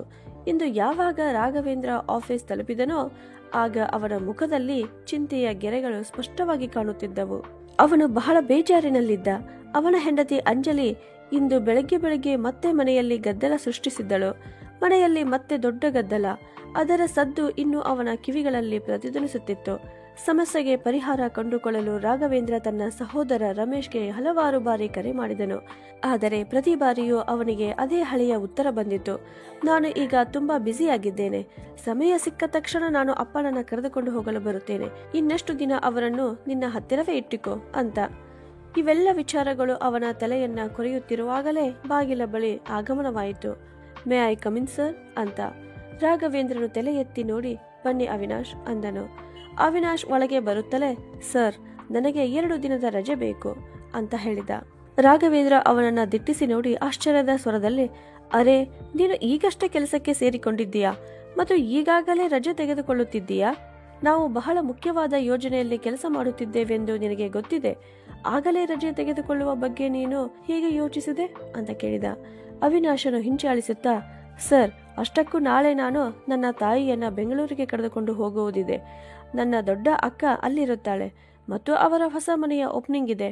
ಹೋಗುವುದು ಅವಶ್ಯವಾಗಿದೆ. ನಮಗೆ ಬೆಳಗಿನ ಟ್ರೈನ್ನಿಂದ ಹೊರಡುವುದಿದೆ ಅಂತ ಹೇಳಿದ. ಕೂಡಲೇ ಬೆಂಗಳೂರಿಗ ಅಂತ ಉದ್ಗರಿಸುತ್ತಾ ಅಚಾನಕ್ಕಾಗಿ ರಾಘವೇಂದ್ರನ ತಲೆಯಲ್ಲಿ ಒಂದು ವಿಚಾರ ಹೊಳೆಯಿತು. ಅಣ್ಣನ ಮನೆಯು ಬೆಂಗಳೂರಿನಲ್ಲಿಯೇ ಇದೆ. ಅಷ್ಟಕ್ಕೂ ನಾನು ಅಪ್ಪನನ್ನು ಅಲ್ಲಿಗೆ ಕಳಿಸುವುದಿದೆ. ಒಂದು ವೇಳೆ ಅವಿನಾಶ್ ಅಲ್ಲಿಗೆ ಹೋಗುತ್ತಿದ್ದರೆ ನಾನೇಕೆ ಅವನಿಂದ ಈ ಕೆಲಸ ಮಾಡಿಸಿಕೊಳ್ಳಬಾರದು? ನಾನು ಆಫೀಸ್ನಿಂದ ರಜೆ ತೆಗೆದುಕೊಳ್ಳುವ ಹಾಗೂ ಇಲ್ಲ ಮತ್ತು ಅಪ್ಪನನ್ನ ಒಂಟಿಯಾಗಿ ಕಳಿಸುವುದು ರಿಸ್ಕ್ ಆಗುತ್ತದೆ. ಇದೇ ಒಳ್ಳೆಯ ಅವಕಾಶವಾಗಿದೆ ಅಂತ ಯೋಚಿಸುತ್ತಿರುವಾಗ ರಾಘವೇಂದ್ರನ ತುಟಿಗಳಲ್ಲಿ ಹಗುರವಾದ ಆದರೆ ಕುತಂತ್ರದ ನಗು ಹರಡಿತು. ಅವನು ತನ್ನ ಧ್ವನಿಯಲ್ಲಿ ಸಂಯಮ ಮತ್ತು ಔಪಚಾರಿಕತೆಯಿಂದ, ಸರಿ ಅವಿನಾಶ್, ನಿನಗೆ ರಜೆ ಸಿಗಬಹುದು. ಆದರೆ ಅದಕ್ಕೂ ಮೊದಲು ನೀನು ನನ್ನ ಸಣ್ಣದೊಂದು ಕೆಲಸ ಮಾಡಬೇಕಾಗುತ್ತದೆ ಅಂತ ಹೇಳಿದನು. ಅವಿನಾಶ್ ಕೂಡಲೇ ನೇರವಾಗಿ, ಹಾ ಸರ್, ಹೇಳಿ, ನಾನು ಮರಳಿ ಬಂದ ನಂತರ ಮಾಡುತ್ತೇನೆ ಅಂದನು. ರಾಘವೇಂದ್ರನು ಮೆಲ್ಲನೆ ತಲೆ ಅಲ್ಲಾಡಿಸುತ್ತಾ, ಇಲ್ಲ ಅವಿನಾಶ್, ಮರಳಿ ಬಂದ ನಂತರವಲ್ಲ, ಈ ಕೆಲಸವನ್ನು ನೀನು ನಾಳೆಯೇ ಮಾಡಬೇಕು. ಅಷ್ಟಕ್ಕೂ ನನ್ನ ಅಣ್ಣನು ಬೆಂಗಳೂರಿನಲ್ಲಿಯೇ ಇರುತ್ತಾನೆ. ನೀನು ನನ್ನ ತಂದೆಯನ್ನು ಅಲ್ಲಿಗೆ ಕರೆದುಕೊಂಡು ಹೋಗಿ ಅಣ್ಣನ ಮನೆಗೆ ಬಿಡಬಹುದೇ? ಅವರನ್ನು ಒಂಟಿಯಾಗಿ ಕಳುಹಿಸಲು ಆಗುವುದಿಲ್ಲ ಮತ್ತು ಈ ವಾರ ನನಗೆ ಆಫೀಸ್ನಿಂದ ರಜೆ ತೆಗೆದುಕೊಳ್ಳಲು ಒಂದಿಷ್ಟು ಸಮಯವಿಲ್ಲ. ಅದು ಕೂಡ ನಿನಗೆ ತೊಂದರೆ ಇಲ್ಲದಿದ್ದರೆ ಮಾತ್ರ ನಿನ್ನೊಂದಿಗೆ ಅವರನ್ನು ಕರೆದುಕೊಂಡು ಹೋಗು. ಸ್ಟೇಷನ್ನಲ್ಲಿ ಅಣ್ಣ ಬಂದಿರುತ್ತಾನೆ ಅಂತ ಹೇಳಿದ. ಇದಕ್ಕೆ ಅವಿನಾಶ್ ನಕ್ಕನು. ಅರೆ ಸರ್, ಇದರಲ್ಲಿ ಅನಾನುಕೂಲತೆ ಏನಿದೆ? ನಿಮ್ಮ ಯಾವುದೇ ಕೆಲಸ ಮಾಡಿಕೊಡಲು ನನಗೆ ಖುಷಿ ಇದೆ. ಮತ್ತೆ ನಂತರ ಇದೇ ಕಾರಣಕ್ಕಾಗಿ ಅಂಕಲ್ ಅವರನ್ನ ಭೇಟಿಯಾದಂತೆ ಆಗುತ್ತದೆ ಅಂತ ಹೇಳಿದ. ಅವಿನಾಶನ ಮಾತು ಕೇಳಿದ ನಂತರ ರಾಘವೇಂದ್ರನಿಗೆ ಯಾರೋ ತನ್ನ ತಲೆಯ ಮೇಲಿನ ಭಾರವನ್ನ ಇಳಿಸಿದಂತೆ ಭಾಸವಾಯಿತು. ಅವನ ಈ ಸಮಸ್ಯೆಗೆ ಇಷ್ಟು ಸುಲಭವಾಗಿ ಪರಿಹಾರ ಸಿಗುತ್ತದೆ ಅಂತ ಅವನು ಯೋಚಿಸಿಯೂ ಇರಲಿಲ್ಲ. ಯಾವಾಗ ಅವಿನಾಶ್ ಕೋಣೆಯಿಂದ ಹೊರ ಹೋದನೋ ಆಗ ರಾಘವೇಂದ್ರ ತನ್ನ ಕುರ್ಚಿಯ ಮೇಲೆ ಆರಾಮವಾಗಿರುವ ಭಂಗಿಯಲ್ಲಿ ಕುಳಿತು ನೆಮ್ಮದಿಯ ಆಳವಾದ ಉಸಿರನ್ನ ತೆಗೆದುಕೊಂಡನು. ರಾಘವೇಂದ್ರ ಸಂಜೆ ಯಾವಾಗ ಮನೆಗೆ ತಲುಪಿ ಮತ್ತು ಅವನ ತಂದೆ ಕಾಶಿನಾಥ್ ಅವರು ಮಾರನೆಯ ದಿನವೇ ಬೆಂಗಳೂರಿಗೆ ಹೋಗುವ ವಿಚಾರ ತಿಳಿಸಿದನೋ ಆಗ ಅವನ ಪತ್ನಿ ಅಂಜಲಿಯ ಮುಖ ಕೆಂಗುಲಾಬಿಯಂತೆ ಅರಳಿತು. ಅರೇ ವಾ, ಕೊನೆಗೂ ಸಮಸ್ಯೆ ಬಗೆಹರಿಯಿತು. ಈಗ ನನಗೆ ಸ್ವಲ್ಪ ಸಮಾಧಾನವಾಯಿತು ಅಂತ ಅವಳು ತನ್ನಷ್ಟಕ್ಕೆ ತಾನೇ ಯೋಚಿಸಿದಳು. ಅವಳು ಸಮಯ ವ್ಯರ್ಥ ಮಾಡದೆ ಕಾಶಿನಾಥ್ ಅವರ ಸಾಮಾನುಗಳನ್ನು ಪ್ಯಾಕ್ ಮಾಡಲು ಪ್ರಾರಂಭಿಸಿದಳು. ಅವಳು ಬಹುಶಃ ಹಿಂದೆಂದೂ ಇಷ್ಟು ಅವಸರದಲ್ಲಿ ಕೆಲಸ ಮಾಡಿರಲಿಲ್ಲ. ಆದರೆ ಇನ್ನೊಂದು ಕಡೆಗೆ ಕಾಶಿನಾಥರ ಮುಖದಲ್ಲಿ ಆಳವಾದ ಬೇಸರದ ಕಾರ್ಮೋಡಗಳು ಕವಿದವು. ಆದರೆ ಯಾರಿಗೂ ಅವರ ಬೇಜಾರು ಮತ್ತು ಖುಷಿಯ ವ್ಯತ್ಯಾಸವಾದರೂ ಎಲ್ಲಿ ಕಾಣಿಸುತ್ತಿತ್ತು? ಎಲ್ಲರೂ ತಮ್ಮದೇ ಆದ ಜಗತ್ತಿನಲ್ಲಿದ್ದರು. ಮರುದಿನ ಬೆಳಗ್ಗೆ ಕಾಶಿನಾಥ್ ಅವರ ಸಾಮಾನುಗಳನ್ನು ಮನೆಯ ಅಂಗಳಕ್ಕೆ ತರಲಾಯಿತು. ರಾಘವೇಂದ್ರ ತನ್ನ ತಂದೆಯ ಸಾಮಾನುಗಳನ್ನು ಕಾರಿನಲ್ಲಿ ಇಡುತ್ತಿದ್ದಾಗ ಕಾಶಿನಾಥರು ನಿಧಾನ ಮತ್ತು ಉಸಿರುಗಟ್ಟಿದ ಧ್ವನಿಯಲ್ಲಿ, ಮಗನೇ ಚೋಟು, ನೀನೇ ನನ್ನನ್ನು ಬೆಂಗಳೂರಿಗೆ ಬಿಟ್ಟು ಬಂದಿದ್ದರೆ ಚೆನ್ನಾಗಿತ್ತು. ಒಂಟಿಯಾದ ಪ್ರಯಾಣದಲ್ಲಿ ನಾನು ಅಸಹಜತೆ ಅನುಭವಿಸುತ್ತೇನೆ ಅಂತ ಹೇಳಿದರು. ತಂದೆಯ ಧ್ವನಿಯಲ್ಲಿದ್ದ ಬೇಸರವನ್ನು ರಾಘವೇಂದ್ರ ಗಮನಿಸಲೇ ಇಲ್ಲ. ಮೇಲಾಗಿ ಅವನು ಸಿಟ್ಟಿನಿಂದ, ಅಪ್ಪ, ನಾನು ಎಷ್ಟು ಸಲ ಹೇಳಿದ್ದೇನೆ ನಿಮಗೆ ನನಗೆ ಚೋಟು ಅಂತ ಕರೆಯಬೇಡಿ ಅಂತ? ನೀವು ನನಗೆ ರಾಘವೇಂದ್ರ ಅಂತ ಹೆಸರಿಟ್ಟಿದ್ದೀರಿ. ಆ ಹೆಸರಿನಿಂದಲೇ ಕರೆಯಿರಿ ಸಾಕು. ಈಗ ನಾನು ಅಷ್ಟು ಉನ್ನತ ಹುದ್ದೆಯಲ್ಲಿದ್ದೇನೆ. ಸಮಾಜದಲ್ಲಿ ನನಗೆ ಬೇರೆಯದೇ ಸ್ಥಾನಮಾನ ಇದೆ. ನನ್ನ ಕೈ ಕೆಳಗೆ ಎಷ್ಟು ಉದ್ಯೋಗಿಗಳು ಕೆಲಸ ಮಾಡುತ್ತಾರೆ ಗೊತ್ತಾ? ಅವರು ನನಗೆ ಎಷ್ಟು ಗೌರವ ನೀಡುತ್ತಾರೆ. ಈಗ ನೀನು ಎಲ್ಲರ ಮುಂದೆ ನನ್ನನ್ನು ಚೋಟು ಎಂದು ಕರೆದರೆ ನನಗೆ ಸ್ವಲ್ಪವಾದರೂ ಗೌರವ ಉಳಿಯುತ್ತದೆಯೇ ಅಂತ ಹೇಳಿದ. ಕಾಶಿನಾಥರಿಗೆ ಅವನು ಚಿಕ್ಕವನಿದ್ದಾಗಿನಿಂದಲೇ ಹೀಗೆ ಕರೆಯುವ ರೂಢಿಯಾಗಿತ್ತು. ಅವರು ಏನು ಹೇಳದೆ ಅವನನ್ನೇ ನೋಡುತ್ತಾ ನಿಂತಿದ್ದರು. ರಾಘವೇಂದ್ರನು ತನ್ನ ಮಾತನ್ನು ಮುಂದುವರಿಸುತ್ತಾ, ಮತ್ತೆ ನಾನು ನಿಮ್ಮನ್ನ ಬಿಡಲು ಬೆಂಗಳೂರಿಗೆ ಬರುವ ವಿಷಯಕ್ಕೆ ಬಂದರೆ, ನಾನು ಈ ದಿನಗಳಲ್ಲಿ ಒಂದು ಪ್ರಮುಖವಾದ ಪ್ರಾಜೆಕ್ಟ್ನಲ್ಲಿ ಕೆಲಸ ಮಾಡುತ್ತಿದ್ದೇನೆ. ಅದಕ್ಕಾಗಿ ನಾನು ನಿಮ್ಮೊಂದಿಗೆ ಬರುವ ಸಂಭವ ಆಗುವುದಿಲ್ಲ ಅಂದನು. ಮಗನ ಮಾತನ್ನು ಕೇಳಿದ ಕಾಶಿನಾಥರ ಮುಖದಲ್ಲಿ ನಿರಾಸೆಯ ಖಾಲಿ ಕಾರ್ಮೋಡಗಳು ಕವಿದವು. ಅಷ್ಟರಲ್ಲಿ ಅವರ ಕಿವಿಗಳಿಗೆ ಒಂದು ಧ್ವನಿಯು ಬಡಿಯಿತು. ತಾತ, ತಾತ, ಬೇಗ ಬಂದು ಬಿಡಿ, ನೀವಿಲ್ಲದೆ ನಮಗೆ ಮನಸ್ಸೇ ಇರುವುದಿಲ್ಲ ಅಂತ. ಕಾಶಿನಾಥರು ತಿರುಗಿ ನೋಡಿದಾಗ ಅವರ ಮೊಮ್ಮಕ್ಕಳು ಆಗಿದ್ದರು. ಅವರ ಮುಗ್ಧತೆ ಮತ್ತು ಪ್ರೀತಿಯಲ್ಲಿ ಯಾವುದೇ ಕಪಟತನ ಇರಲಿಲ್ಲ. ಅವರು ಕಾಶಿನಾಥರನ್ನ ತಬ್ಬಿಕೊಳ್ಳಲು ಓಡಿ ಬಂದರು. ಮೊಮ್ಮಗ ಮತ್ತು ಮೊಮ್ಮಗಳನ್ನ ನೋಡಿದ ಕಾಶಿನಾಥರ ಮುಖದಲ್ಲಿ ವಾತ್ಸಲ್ಯ ತುಂಬಿ ಬಂದಿತು. ಅವರಿಬ್ಬರನ್ನು ತಮ್ಮ ಎದೆಗೆ ಅಪ್ಪಿಕೊಂಡಾಗ ಕಾಶಿನಾಥರ ಕಣ್ಣುಗಳಲ್ಲಿ ಕಣ್ಣೀರು ಸುರಿಯುತ್ತಿತ್ತು. ಹಾ ಮಕ್ಕಳೇ, ಬೇಗ ಬಂದು ಬಿಡುತ್ತೇನೆ ಅಂತ ಹೇಳುತ್ತಾ ಅವರು ಅವರ ತಲೆಯನ್ನ ನೆವರಿಸಿದರು. ರಾಘವೇಂದ್ರ ಈ ದೃಶ್ಯವನ್ನ ನೋಡಿದನು. ಆದರೆ ಬಹುಶಃ ಅವನೊಳಗಿನ ಸೂಕ್ಷ್ಮತೆಯು ಎಲ್ಲೋ ಆಳವಾಗಿ ಹುದುಗಿ ಹೋಗಿತ್ತು. ಅಪ್ಪ, ತಡವಾಗುತ್ತಿದೆ, ನಡೀರಿ, ಗಾಡಿಯಲ್ಲಿ ಕುಳಿತುಕೊಳ್ಳಿ ಅಂತ ಅವನು ಹೇಳಿದನು. ಕಾಶಿನಾಥರು ಮಕ್ಕಳನ್ನ ಅಪ್ಪಿಕೊಂಡು ಭಾರವಾದ ಮನಸ್ಸಿನಿಂದ ಹೋಗಿ ಗಾಡಿಯಲ್ಲಿ ಕುಳಿತರು. ಅವರ ಮನಸ್ಸಿನ ನೋವು ಅವರ ಮುಖದಲ್ಲಿ ಸ್ಪಷ್ಟವಾಗಿ ಕಾಣುತ್ತಿತ್ತು. ಗಾಡಿ ಹೊರಟಿತು. ಜೊತೆಗೆ ಅವರ ಕಣ್ಣುಗಳ ಸಂದಿಯಿಂದ ಸುರಿಯುತ್ತಿದ್ದ ಕಣ್ಣೀರು ನಿಧಾನವಾಗಿ ಅವರ ಕಪಾಳದಿಂದ ಜಾರುತ್ತಿದ್ದವು. ರಾಘವೇಂದ್ರ ಮತ್ತು ಕಾಶಿನಾಥರು ಯಾವಾಗ ಸ್ಟೇಷನ್ ತಲುಪಿದರೋ ಆಗ ಅನೌನ್ಸ್ಮೆಂಟ್ ಕೇಳಿಸಿತು. ಪ್ರಯಾಣಿಕರು ದಯವಿಟ್ಟು ಗಮನಿಸಿ, ರೈಲು ಇನ್ನು 1 ಗಂಟೆ ತಡವಾಗಿ ಬರುತ್ತದೆ ಅಂತ. ರಾಘವೇಂದ್ರ ಕಿರಿಕಿರಿಯಿಂದ ಈ ರೈಲುಗಳು ಎಂದಿಗೂ ಸಮಯಕ್ಕೆ ಸರಿಯಾಗಿ ಬರುವುದಿಲ್ಲ ಅಂದುಕೊಂಡ. ಅವಿನಾಶ್ ಈಗಾಗಲೇ ಪ್ಲಾಟ್ಫಾರ್ಮ್ನಲ್ಲಿ ಬಂದಿರುವುದನ್ನ ರಾಘವೇಂದ್ರ ನೋಡಿದ. ಅವನು ತನ್ನ ತಂದೆಯನ್ನು ಹತ್ತಿರದ ಬೆಂಚ್ ಮೇಲೆ ಕುಳಿತುಕೊಳ್ಳಲು ಹೇಳಿದನು ಮತ್ತು ಅವನು ಅಲ್ಲಿ ಇಲ್ಲಿ ನೋಡುತ್ತಾ, ಅರೆ ಅವಿನಾಶ್, ನೀನು ನಿನ್ನ ತಾಯಿಯನ್ನ ಕರೆದುಕೊಂಡು ಹೊರಟಿದ್ದೇನೆಂದು ಹೇಳಿದ್ದೆ, ಆದರೆ ಅವರು ಎಲ್ಲೂ ಕಾಣುತ್ತಿಲ್ಲವಲ್ಲ ಅಂತ ಕೇಳಿದ.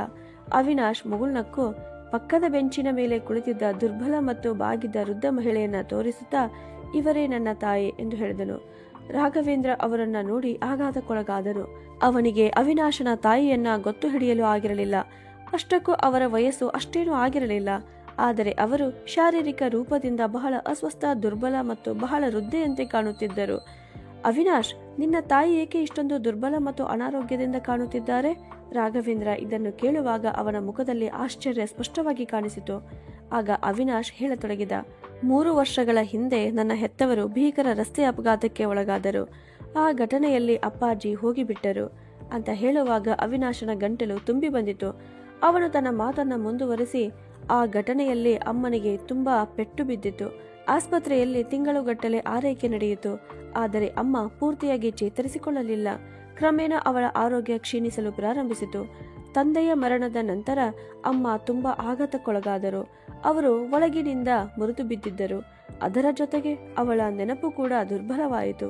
ವೈದ್ಯರು ಅವಳಿಗೆ ಅಲ್ಝೈಮರ್ ಆಗಿದೆ ಎಂದು ಹೇಳಿದರು. ಈಗ ಅವರಿಗೆ ನೆನಪಿನ ಶಕ್ತಿ ಇಲ್ಲ. ಒಮ್ಮೊಮ್ಮೆ ನನ್ನನ್ನೇ ಗುರುತಿಸುವುದಿಲ್ಲ.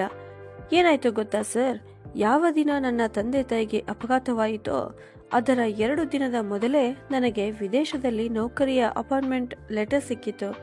ಆಗ ನಾವೆಲ್ಲರೂ ಖುಷಿಯಾಗಿದ್ದೆವು. ಆದರೆ ಅಪ್ಪ ಹೋದ ನಂತರ ನಾನು ವಿದೇಶಕ್ಕೆ ಹೋಗುವುದನ್ನ ಕ್ಯಾನ್ಸಲ್ ಮಾಡಿದೆ. ಏಕೆಂದರೆ ಅಮ್ಮನಿಗೆ ನನ್ನ ಅವಶ್ಯಕತೆ ಇದ್ದಿತು. ನಾನು ಇಲ್ಲೇ ಇದ್ದು ಒಳ್ಳೆಯ ಕೆಲಸ ಗಿಟ್ಟಿಸಿಕೊಳ್ಳುತ್ತೇನೆ ಅಂದುಕೊಂಡಿದ್ದೆ. ಆದರೆ ಕೋವಿಡ್ ಅವಧಿ ಬಂದಿತ್ತು ಮತ್ತು ಒಳ್ಳೆಯ ಕೆಲಸ ಕನಸಾಗಿಯೇ ಉಳಿಯಿತು. ರಾಘವೇಂದ್ರ ಆಘಾತಕ್ಕೊಳಗಾದನು. ಏನು, ಆ ಚಿನ್ನದಂತ ಅವಕಾಶವನ್ನ ನೀನು ಬಿಟ್ಟು ಬಿಟ್ಟೆಯಾ?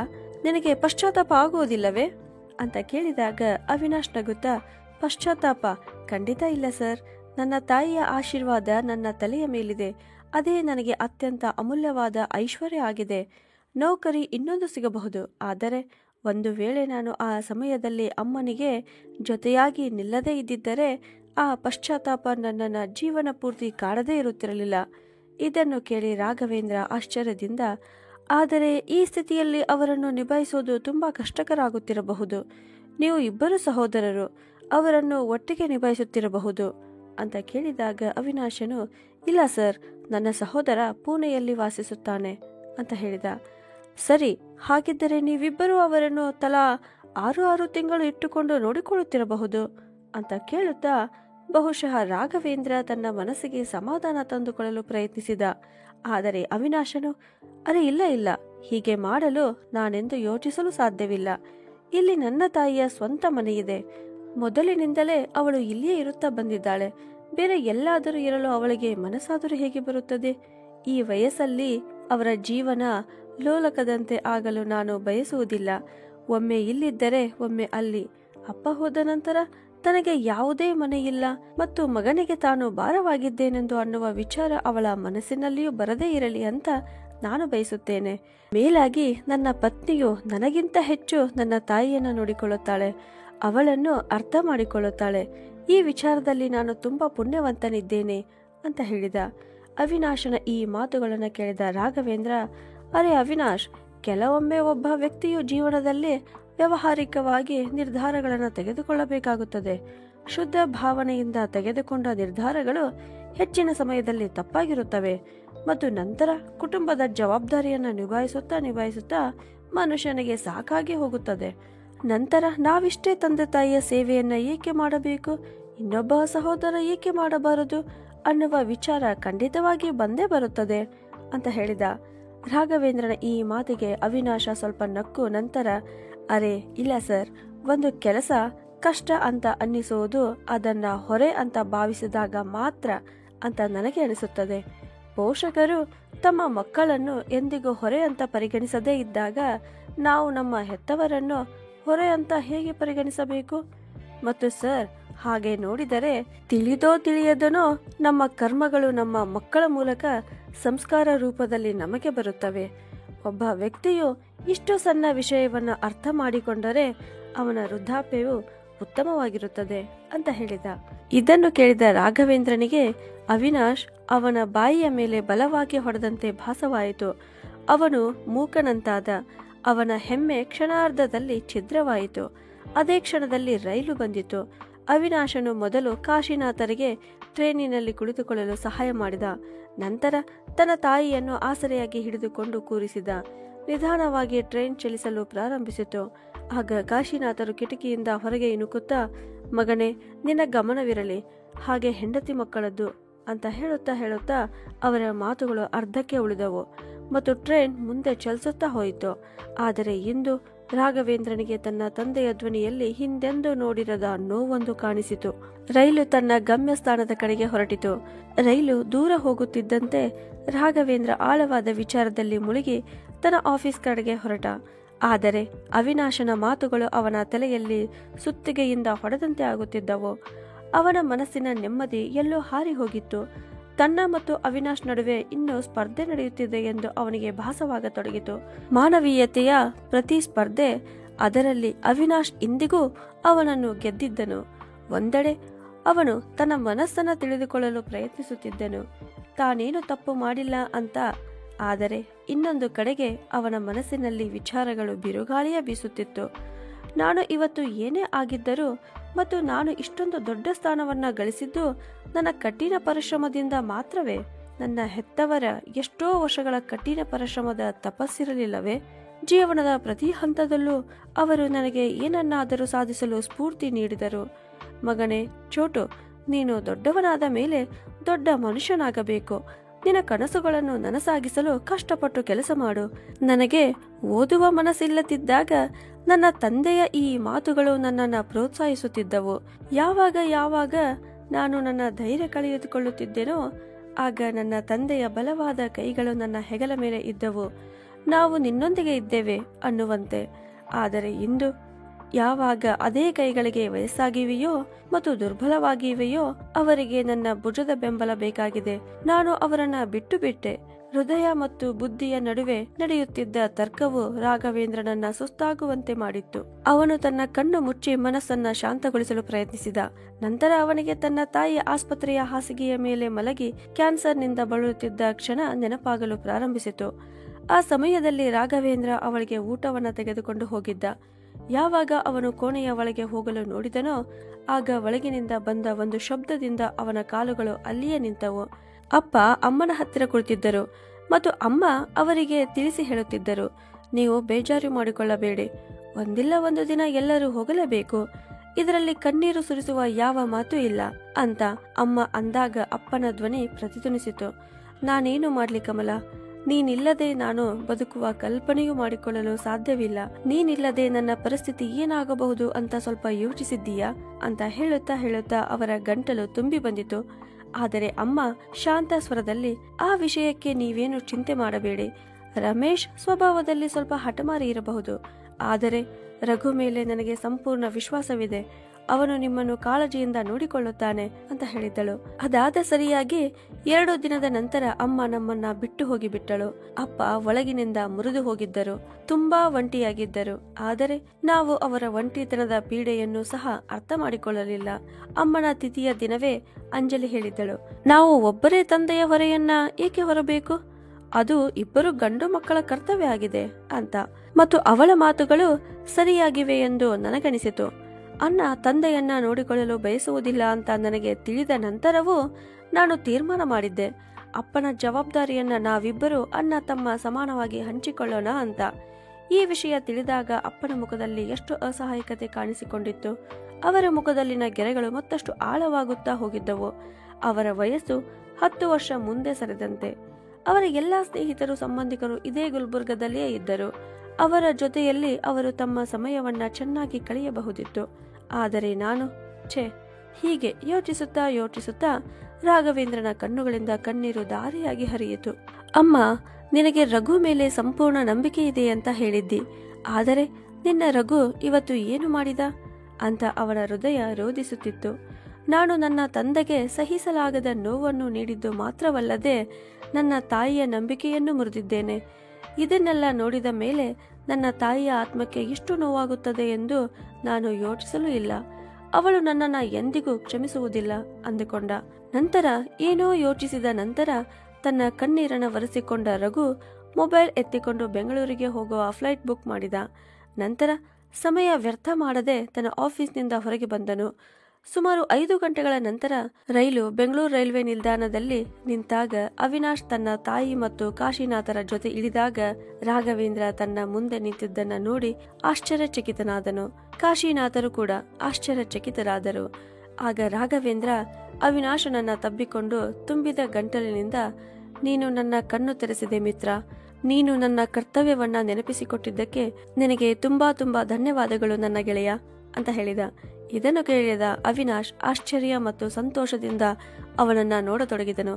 ನಂತರ ರಾಘವೇಂದ್ರ ತನ್ನ ತಂದೆಯ ಚೀಲವನ್ನ ಎತ್ತಿಕೊಂಡು ಅವರ ಕೈ ಹಿಡಿದು, ಹೋಗೋಣ ಅಪ್ಪ, ನಾವು ವಿಮಾನ ನಿಲ್ದಾಣಕ್ಕೆ ಹೋಗಬೇಕು ಅಂತ ಹೇಳಿದ. ಆದರೆ ವಿಮಾನ ನಿಲ್ದಾಣಕ್ಕೆ ಏಕೆ? ನನ್ನನ್ನು ರಮೇಶ ಕರೆದುಕೊಂಡು ಹೋಗಲು ಬರುವವನಿದ್ದ ಅಂತ ಕಾಶಿನಾಥರು ಕೇಳಿದಾಗ ರಾಘವೇಂದ್ರನು, ಇಲ್ಲ ಅಪ್ಪಾಜಿ, ನಾವು ಮರಳಿ ಗುಲ್ಬರ್ಗಕ್ಕೆ ಹೋಗುತ್ತಿದ್ದೇವೆ. ಇನ್ನು ಮುಂದೆ ನೀವು ಯಾವತ್ತಿಗೂ ಅಲ್ಲಿಯೇ ನಿಮ್ಮ ಮನೆಯಲ್ಲಿ ಇರುತ್ತೀರಿ ಅಂದನು. ಈ ಮಾತನ್ನು ಕೇಳಿ ಕಾಶಿನಾಥರು ರಾಘವೇಂದ್ರನನ್ನ ವಿಚಿತ್ರದಿಂದ ನೋಡುತ್ತಾ ನಿಂತರು. ಸುಮಾರು 2-3 ಗಂಟೆಗಳ ನಂತರ ರಾಘವೇಂದ್ರನು ತನ್ನ ತಂದೆಯನ್ನ ಕರೆದುಕೊಂಡು ಬಂದು ಯಾವಾಗ ಮನೆ ತಲುಪಿದನೋ ಆಗ ಬಾಗಿಲು ತೆರೆಯುತ್ತಿದ್ದಂತೆ ಅಂಜಲಿ ತನ್ನ ಮಾವನನ್ನ ನೋಡಿದಳು. ಅವಳ ಹುಬ್ಬುಗಳು ಸುಕ್ಕುಗಟ್ಟಿದವು. ಕೋಪದಿಂದ ನಿಯಂತ್ರಣ ತಪ್ಪಿದ ಅವಳು, ಇದೇನಿದು, ನೀವು ಇವರನ್ನ ಬೆಂಗಳೂರಿಗೆ ಕಳಿಸಿದ್ದೀರಲ್ಲವೇ ನಿಮ್ಮ ಅಣ್ಣನ ಹತ್ತಿರ? ಹಾಗಿದ್ದರೆ ಇವರು ಮತ್ತೆ ಇಲ್ಲಿಗೆ ಹೇಗೆ ಬಂದರು ಅಂತ ಕೇಳಿದಳು. ಅಂಜಲಿಯಿಂದ ಇದನ್ನು ಕೇಳಿದ ರಾಘವೇಂದ್ರ ಏನೂ ಉತ್ತರ ಕೊಡದೆ ತಂದೆ ಕಾಶಿನಾಥರನ್ನ ಅವರ ರೂಮಿಗೆ ಕರೆದುಕೊಂಡು ಹೊರಟ. ಆದರೆ ಅಂಜಲಿ ಅಷ್ಟು ಸುಲಭವಾಗಿ ಶಾಂತವಾಗುತ್ತಿರಲಿಲ್ಲ. ಅವಳು ಮತ್ತೆ ಕೂಗಿದಳು, ನೀವು ನನಗೆ ಏನಾದರೂ ಹೇಳುತ್ತೀರೋ ಇಲ್ಲವೋ? ಏನಾಯ್ತು ಅಂತ? ನಾನು ಈಗಷ್ಟೇ ಬೆಡ್ಶೀಟ್ ತೊಳೆದಿದ್ದೇನೆ, ಕೋಣೆಯನ್ನ ಸ್ವಚ್ಛಗೊಳಿಸಿದ್ದೇನೆ. ನೀವು ಮತ್ತೆ ಇವರನ್ನ ಇಲ್ಲಿಗೆ ಕರೆದುಕೊಂಡು ಬಂದೀರಾ ಕೊಳಚಿ ಹರಡಿಸಲಿಕ್ಕೆ ಅಂತ ಹೇಳಿದಳು. ಇಷ್ಟು ಕೇಳುತ್ತಲೇ ರಾಘವೇಂದ್ರನ ತಾಳ್ಮೆಯ ಕಟ್ಟೆ ಒಡೆಯಿತು. ಅವನು ಹೊರಟಿದ್ದ ಹೆಜ್ಜೆಗಳು ನಿಂತವು ಮತ್ತು ತಟ್ಟನೆ ತಿರುಗಿ ಅಂಜಲಿಯನ್ನ ನೋಡಿದನು. ಅವನ ಕಣ್ಣುಗಳಲ್ಲಿ ಆಕ್ರೋಶವಿತ್ತು. ಸಾಕು ಅಂಜಲಿ, ಇನ್ನೊಂದು ಮಾತು ಬೇಡ. ನನ್ನ ಅಪ್ಪ ಇನ್ನು ಮುಂದೆ ಯಾವತ್ತಿಗೂ ಇಲ್ಲೇ ಇರುತ್ತಾರೆ. ನಿನಗೆ ಇದು ಇಷ್ಟವಾಗದಿದ್ದರೆ ನೀನು ನಿನ್ನ ಸಾಮಾನುಗಳನ್ನ ಪ್ಯಾಕ್ ಮಾಡಿ ನಿನ್ನ ತಾಯಿಯ ಮನೆಗೆ ಹೋಗಬಹುದು ಅಂತ ಹೇಳಿದ. ರಾಘವೇಂದ್ರನ ಕಠಿಣ ಧ್ವನಿ ಕೇಳಿದ ತಕ್ಷಣ ಅಂಜಲಿ ಕಕ್ಕಾಬಿಕ್ಕಿಯಾಗಿ ನಿಂತಳು. ಸ್ವಲ್ಪ ಹೊತ್ತಿನ ನಂತರ ಅವಳು, ನೀವು ನನಗೆ ಮನೆ ಬಿಟ್ಟು ಹೋಗಲು ಹೇಳುತ್ತಿದ್ದೀರಾ ಅಂತ ಕೇಳಿದಾಗ ರಾಘವೇಂದ್ರ ಸ್ವಲ್ಪ ಶಾಂತವಾದ ಮತ್ತು ದೃಢವಾದ ಸ್ವರದಲ್ಲಿ, ಹಾ, ನನ್ನ ಜೀವನ ನನ್ನ ತಂದೆ ಇಲ್ಲದೆ ಅಪೂರ್ಣವಾಗುತ್ತದೆ. ನೀನೇ ಯೋಚಿಸು. ನನ್ನ ಬಾಲ್ಯದ ಮೂರ್ಖತನವನ್ನ ನಗುತ್ತಾ ಸಹಿಸಿಕೊಂಡ ಆ ತಂದೆಯನ್ನು ನಾನು ಹೇಗೆ ಬಿಟ್ಟು ಬರಲಿ? ಅವರ ಬಟ್ಟೆಗಳನ್ನು ನಾನು ಎಷ್ಟೋ ಬಾರಿ ಕೊಳಕು ಮಾಡಿದ್ದೇನೆ. ಅವರ ಎಷ್ಟೋ ವರ್ಷಗಳ ತಪಸ್ಸಿನಿಂದಾಗಿ ನಾನು ಇಂದು ಗೌರವದಿಂದ ಬದುಕುತ್ತಿದ್ದೇನೆ. ನನ್ನ ತಾಯಿಯ ನಂಬಿಕೆಯನ್ನು ನಾನು ಹೇಗೆ ಮುರಿಯಲಿ? ಅವರ ಕೊನೆಯ ಕ್ಷಣಗಳಲ್ಲಿ ಅವರ ಕಣ್ಣುಗಳು ನನ್ನನ್ನು ತುಂಬಾ ಭರವಸೆಯಿಂದ ನೋಡುತ್ತಿದ್ದವು. ನನ್ನ ತಂದೆಯ ಉಪಸ್ಥಿತಿಯಿಂದ ನಿನಗೆ ತುಂಬಾ ತೊಂದರೆಯಾಗಿದ್ದರೆ ನೀನು ಈ ಮನೆಯಿಂದ ಈಗಲೇ ಹೊರಡಬಹುದು. ನನ್ನ ತಂದೆಯನ್ನ ನೋಡಿಕೊಳ್ಳಲು ನಾನು ಒಬ್ಬ ಸಹಾಯಕನನ್ನು ನೇಮಿಸಿಕೊಳ್ಳುತ್ತೇನೆ. ನಾನು ಇಲ್ಲದಿರುವಾಗ ಅವರ ಎಲ್ಲ ಕೆಲಸಗಳನ್ನ ಮಾಡುವ ಮತ್ತು ಅವರಿಗೆ ಸಮಯಕ್ಕೆ ಸರಿಯಾಗಿ ಔಷಧಿ ಕೊಡುತ್ತಾ ಅವರ ಜೊತೆಯಾಗಿರುತ್ತಾನೆ. ಆದರೆ ಇನ್ನು ಮುಂದೆ ನನ್ನ ಅಪ್ಪ ಎಲ್ಲಿಗೂ ಹೋಗುವುದಿಲ್ಲ ಅಂತ ಹೇಳಿ ರಾಘವೇಂದ್ರನು ತಂದೆಯ ಕಡೆಗೆ ತಿರುಗಿ ಸ್ನೇಹಪೂರ್ವಕ ಸ್ವರದಲ್ಲಿ, ನೀವು ಕುಳಿತುಕೊಳ್ಳಿ ಅಪ್ಪಾಜಿ, ನಾನು ನಿಮಗಾಗಿ ಚಹಾ ಮಾಡಿ ತರುತ್ತೇನೆ, ನಿಮಗೆ ಸುಸ್ತಾಗಿರಬಹುದು ಅಂತ ಹೇಳಿ ಅವನು ಅಡಿಗೆ ಮನೆಗೆ ಹೋದನು. ಮಗನ ಪ್ರೀತಿಯನ್ನ ನೋಡಿ ಕಾಶಿನಾಥ್ ಅವರ ನಡುಗುವ ಕೈಗಳು ದೂರದಿಂದಲೇ ಮೇಲಕ್ಕೆತ್ತಿ ಮಗನನ್ನು ಆಶೀರ್ವದಿಸಿದರು. ನನ್ನ ಮಗ ದೀರ್ಘಕಾಲ ಬದುಕಲಿ, ದೇವರು ನಿನಗೆ ಎಲ್ಲ ಸಂತೋಷವನ್ನ ನೀಡಲಿ ಅಂತ. ನಂತರ ಅವರ ಮುಂದೆ ಇರುವ ಹೆಂಡತಿಯ ಚಿತ್ರವನ್ನ ನೋಡಿ ಅವರು ತುಂಬಿ ಬಂದ ಗಂಟಲಿನಿಂದ ನಿನ್ನ ವಿಶ್ವಾಸ ಗೆದ್ದಿತು ಕಮಲ ಅಂತ ಹೇಳುತ್ತಲೇ ಅವರ ಕಣ್ಣುಗಳಿಂದ ಕಣ್ಣೀರು ಹರಿಯತೊಡಗಿದವು. ಅದನ್ನು ಅವರು ತಮ್ಮ ದೋತರದ ತುದಿಯಿಂದ ಒರೆಸಿಕೊಳ್ಳುತ್ತಿದ್ದರು. ಹಾಗಿದ್ದರೆ ಸ್ನೇಹಿತರೆ, ರಾಘವೇಂದ್ರನು ಕೊನೆಯಲ್ಲಿ ತೆಗೆದುಕೊಂಡ ನಿರ್ಧಾರ ಸರಿಯಾಗಿತ್ತೆ? ಲೈಕ್ ಮತ್ತು ಕಮೆಂಟ್ ಮಾಡಿ ಅವಶ್ಯವಾಗಿ ತಿಳಿಸಿ. ಮತ್ತು ನಮ್ಮ ಈ ಕಥೆಯನ್ನ ಕರ್ನಾಟಕದ ಯಾವ ಊರಿನಿಂದ ನೋಡುತ್ತಿದ್ದೀರಿ ಅನ್ನುವುದನ್ನು ತಿಳಿಸಿ. ಹಾಗೂ ಇದೇ ತರ ಕಥೆಗಳನ್ನ ನೋಡಲು ನಮ್ಮ ಚಾನೆಲ್ ಅನ್ನು ಸಬ್ಸ್ಕ್ರೈಬ್ ಮಾಡಿ. ಧನ್ಯವಾದಗಳು.